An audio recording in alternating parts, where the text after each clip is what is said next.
तुम मुझे ये बताओ, ओशो ने दुनिया भर के विषयों पर बोला, तुम्हें उनकी बातों में सिर्फ सेक्स को ही चुनने में क्यों रुचि है? अष्टावक्र संहिता पर ओशो ने इतना मोटा साहित्य खड़ा कर दिया है, गीता पर वांग्मय और पतंजलि योग सूत्र पर है। दुनिया का कोई ही उत्कृष्ट ग्रंथ होगा जिस पर ओशो ने नहीं बोला हो, बल्कि ऐसे ऐसे ग्रंथों पर बोला है जिन पर ओशो से पहले किसी ने नहीं बोला। विज्ञान भैरव तंत्र भी अनजाने से ही थे, ओशो ने प्रसिद्ध कर दिया, बिल्कुल पूरी दुनिया में ले गए, लोग जानने लग गए। तुम्हें वो सब क्यों नहीं पता? मीराबाई पर भी बोल गए हैं ओशो, उसकी तस्वीर क्यों नहीं डालते तुम फेसबुक पे? सहजोबाई पर बोल गए हैं, दादू दयाल पर बोल गए हैं, वो सब क्यों नहीं डालते तुम फेसबुक पे? क्यों नहीं डालते? तुम यही क्यों डालते हो? क्योंकि तुम घटिया आदमी हो।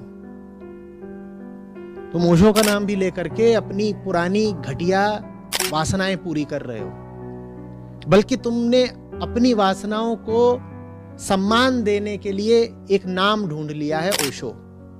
भाई, कोई व्यक्ति जब जीवन के हर पहलू पर बोलता है तो सेक्स पर भी बोलेगा ना, क्योंकि उसे जीवन की समग्रता को संबोधित करना है। ठीक, जब वो जन्म पर बोल रहा है, मृत्यु पर बोल रहा है, विक्षेप पर बोल रहा है, समाधि पर बोल रहा है, तो वो सेक्स पर भी बोलेगा, क्योंकि उसने जीवन के हर मुद्दे को छुआ है, तो उसने सेक्स को भी छू दिया। तुम मुझे ये बताओ कि उनकी सारी किताबों को हटा करके तुम्हें उनके सेक्स संबंधी वीडियो ही क्यों दिखाई देते हैं, और जो उनके कुछ सेक्स संबंधी लेख हैं या वक्तव्य हैं वही क्यों याद हैं? बाकी सबकी बात कौन करेगा? मुझे बताना, सहजोबाई पर जो कुछ बोला है ओशो ने, वो तुमने कितना पढ़ा?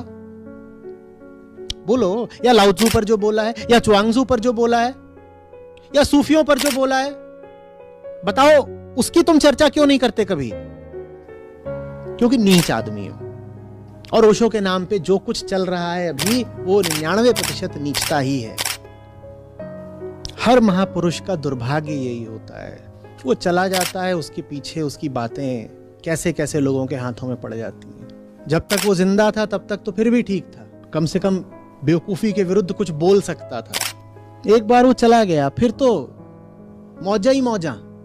उसका नाम लेकर के जो मक्कारी करनी हो, जो अय्याशी करनी हो, जो बदतमीजियां करनी हो, सब कर सकते हो। ओशो एक उदाहरण है, उसके अलावा भी हजारों लोगों के साथ यही हुआ है।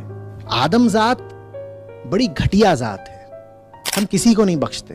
गुरु वगैरह तो चलो फिर भी छोटी चीज हुए, हम अवतारों पैगंबरों को नहीं बख्शते। हम उनको भी अपनी कठपुतली बना लेते हैं। हम कहते हैं वो भी वही बोलेंगे जो मैं चाहता हूं।